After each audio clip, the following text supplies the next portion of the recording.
Hello friends, welcome to क्यूबर 96। मैं Nitish sir आप सभी का अपने चैनल क्यूबर 96 में स्वागत करता हूं। स्टूडेंट, आज हम लोग अर्थ क्लास साइंस के अंतर्गत पढ़ रहे हैं एक नया टॉपिक जिसका नाम है धातुओं का सक्रियता क्रम। ठीक है स्टूडेंट, होपफुली ऑडियो वीडियो सब क्लियर होगा। तो जानते हैं धातुओं का सक्रियता क्रम से क्या आशय है, क्या होता है, इसमें कौन कौन सी बातें आते हैं। ठीक है, तो शुरू करते हैं। विभिन्न धातुओं को यदि उनकी सक्रियता के आधार पर घटते क्रम में व्यवस्थित कर दिया जाए, आप लोग सुन पा रहे होंगे स्टूडेंट, विभिन्न धातुओं को, जितनी भी धातुएं हैं उन सभी विभिन्न धातुओं को उनकी सक्रियता के आधार पर, यानी कितना ज़्यादा वो एक्टिव रहते हैं, उनके एक्टिव होने के आधार पर, सक्रियता के आधार पर घटते क्रम में व्यवस्थित कर दिया जाए तो जो क्रम प्राप्त होगा वह धातुओं का सक्रियता क्रम कहलाता है। स्टूडेंट फिर से समझ लीजिए, धातुओं का सक्रियता क्रम से मतलब है कि उनके सक्रियता के आधार पर घटते क्रम में व्यवस्थित कर दिया जाए तो जो उनका एक क्रम, एक सीरीज जो प्राप्त होगा उसी क्रम को क्या कहते हैं, धातुओं का सक्रियता क्रम। ऐसे आप समझ लीजिए, इसको डिसेंडिंग ऑर्डर भी कह सकते हैं, यानी बड़े से छोटे की तरफ। क्या है कि यदि सक्रियता किसी धातु का एज एग्जाम्पल 9 है तो 9 के जो कम होगा इसके बाद आएगा, यानी किसी धातु का सक्रियता क्रम 8 है तो 8 आएगा, उसके बाद 7 है तो 7 आएगा, 6 है तो 6 आएगा। इस तरह से डिसेंडिंग ऑर्डर में जो आप देख रहे हैं, इसी तरह से धातुओं के सक्रियता क्रम का जो आधार है उस आधार पर घटते क्रम में आप जाएंगे तो जो क्रम तैयार होगा उसी को कहेंगे धातुओं का सक्रियता क्रम। क्लियर है बात? ठीक है, आगे आप लोग इस चार्ट में देख पा रहे होंगे, ये जो थियरी है बाकी का वही सब बातें लिखा हुआ है। सबसे ऊपर लिखी हुई धातु सबसे अधिक सक्रियता है, इसके अंदर क्रियाशील है, तथा सबसे नीचे लिखी हुई धातु सबसे कम क्रियाशील है। धातुओं का क्रियाशीलता क्रम भिन्न होता है। जो धातुओं का क्रियाशीलता क्रम होता है वो डिफरेंट होता है, अलग अलग होता है, भिन्न होता है। ठीक है, कुछ धातुएं अधिक क्रियाशील होती हैं तो कुछ कम क्रियाशील होती हैं। इस सारणी में हाइड्रोजन, जो कि एक अधातु है, हाइड्रोजन जो कि क्या है, अधातु है, को भी स्थान दिया गया है। इस जो सारणी आप नीचे देख रहे हैं टेबल, ये इसमें क्या है, एक जो हाइड्रोजन है यह अधातु है, इसको भी इसमें स्थान दिया गया है क्योंकि हाइड्रोजन भी धातुओं की तरह धनात्मक आयन बनाती है। यदि धनात्मक आयन के आधार पर देखा जाए तो हाइड्रोजन अधातु है लेकिन धनात्मक आयन बनाती है, इसलिए इस टेबल में उसको भी स्थान दिया गया है। क्लियर है बात? तो ये जो टेबल है आप देख पा रहे हैं कि सबसे ऊपर है पोटेशियम, जिसका सूचकांक होता है K, और इसका जो क्रियाशीलता होता है, जो सक्रियता होता है, सबसे अधिक होता है, अधिकतम होता है, इसीलिए ये टॉप 1 पे है। ठीक है, ये सबसे पहले। उसके बाद देखा जाए तो सोडियम, जिसका सूचकांक है Na, उसके बाद है barium Ba, aluminium Al, zinc Zn, iron Fe। इस तरह से क्या है, इनका सक्रियता के आधार पर घटते क्रम में एक इनका ऑर्डर फिक्स है, एक सीरीज है, और इसी को कहते हैं धातुओं का सक्रियता क्रम। ठीक है, ये बात ज़रूर ध्यान रखिएगा कि सबसे ज़्यादा सक्रियता किसका होता है, पोटेशियम का, जो सबसे ऊपर होता है। इसी क्रम में यदि हम आगे बात करें तो आगे आप लोग देख पा रहे हैं उसी तरह निकिल का है, निकिल के बाद टीन का है, टीन के बाद लेड का है, फिर हाइड्रोजन का है जो कि हम ऊपर बात किए हैं, कॉपर का है, फिर ठीक है मरकरी का है, सिल्वर का है, गोल्ड का है, और गोल्ड का सबसे क्या है, कम सक्रियता धातु है। इसकी सक्रियता बहुत कम होती है, इसीलिए इस सक्रियता के क्रम के आधार पर जो टेबल बनाया गया है, जो सारणी बनाया गया है, वह सबसे नीचे है। क्या? गोल्ड। तो गोल्ड का सक्रियता क्या होता है, सबसे कम होता है, और सबसे अधिक सक्रियता की बात करें तो पोटेशियम। ठीक है स्टूडेंट, ये बात याद रखिएगा, गोल्ड का सक्रियता सबसे कम होता है और सबसे अधिक किसका होता है? पोटेशियम का। क्लियर है बात? आगे देखिए, यदि धातुओं के उपयोग की बात करें तो क्या है? यूज ऑफ मेटल आप देख पा रहे हैं। अधिकांश धातुओं का उपयोग दैनिक जीवन में, अधिकांश जो धातु हैं उनका उपयोग दैनिक जीवन में किया जाता है। आप दैनिक जीवन में इन धातुओं का उपयोग करते हैं। धातुओं में सबसे अधिक लोहा उपयोग होता है। धातुओं की यदि बात करें हम लोग तो सबसे अधिक लोहे का उपयोग होता है।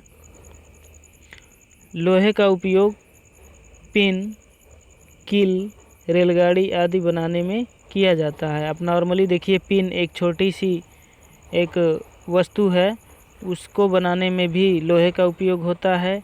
कील, रेलगाड़ी, ट्रेन आदि बनाने में भी लोहे का प्रयोग होता है। इस तरह से आप देख पा रहे हैं लोहे का कितना उपयोग है। धातु का उपयोग आयरन, सोना, चांदी, सीसा, जिंक, एल्युमिनियम, पारा, कॉपर, प्लेटिनम बनाने में किया जाता है। ठीक है, इस तरह से धातु का उपयोग जो होता है सोना, चांदी, सीसा, जिंक, एल्युमिनियम, पारा, कॉपर, प्लेटिनम बनाने में भी किया जाता है। ठीक है, आगे इसका उपयोग आप लोग देख पा रहे हैं, जो कि एक टेबल के माध्यम से बताया है। क्या है? सबसे ऊपर क्या है? आयरन, जिसका बहुत ज़्यादा उपयोग होता है बिजली के खंभे, हैंडपम्प, मशीन, पुल निर्माण में जो सरिया इस्तेमाल करते हैं, और कृषि औजार में आप देखते हैं कृषि औजार क्या हो गया? हल हो गया। इस तरह से बहुत सारे कृषि औजार होते हैं, उनको बनाने में भी लोहे का उपयोग होता है। समुद्री जहाज, भवन निर्माण में आप देखते हैं सरिये का उपयोग होता है, और भी कुछ लोहे से बनी वस्तु का उपयोग होता है, कील, तार। ठीक है, इस तरह से बहुत सारा काम होता है। रेलवे लाइन आदि वस्तुओं बनाने में लोहे का उपयोग होता है। एल्युमिनियम की बात करें हम लोग तो क्या है? घरेलू बर्तन बनाने में, विद्युत तार को बनाने में, वायुयानों, अंतरिक्ष यानों, बॉयलर आदि बनाने में किया जाता है। किसका उपयोग? एल्युमिनियम का उपयोग। वायुयान में भी, अंतरिक्ष यानों में भी, बॉयलर आदि में भी एल्युमिनियम का प्रयोग किया जाता है। मिश्र धातु के निर्माण में भी एल्युमिनियम का प्रयोग किया जाता है। ये बात ध्यान रखिएगा कि मिश्र धातु के निर्माण में भी एल्युमिनियम का प्रयोग किया जाता है। नेक्स्ट है, इसकी पहली चादरों का उपयोग खाद्य पदार्थों की पैकिंग में किया जाता है, और उस जो एल्युमिनियम होता है उसका जो पहला चादर होता है यानी फर्स्ट लेयर होता है, उसका उपयोग खाद्य पदार्थों की पैकिंग में किया जाता है। क्लियर है बात? इसके पाउडर का प्रयोग सफ़ेद पेंट बनाने में किया जाता है, और जो एल्युमिनियम का पाउडर होता है उस पाउडर का उपयोग सफ़ेद पेंट बनाने में किया जाता है। नेक्स्ट यदि हम लोग बात करें कॉपर का बात करें तो कॉपर यह विद्युत मुद्रण, इलेक्ट्रिसिटी तथा विद्युत लेपन बनाने में किया जाता है। सिक्के, मूर्तियाँ, मिश्र धातुओं के निर्माण में किया जाता है।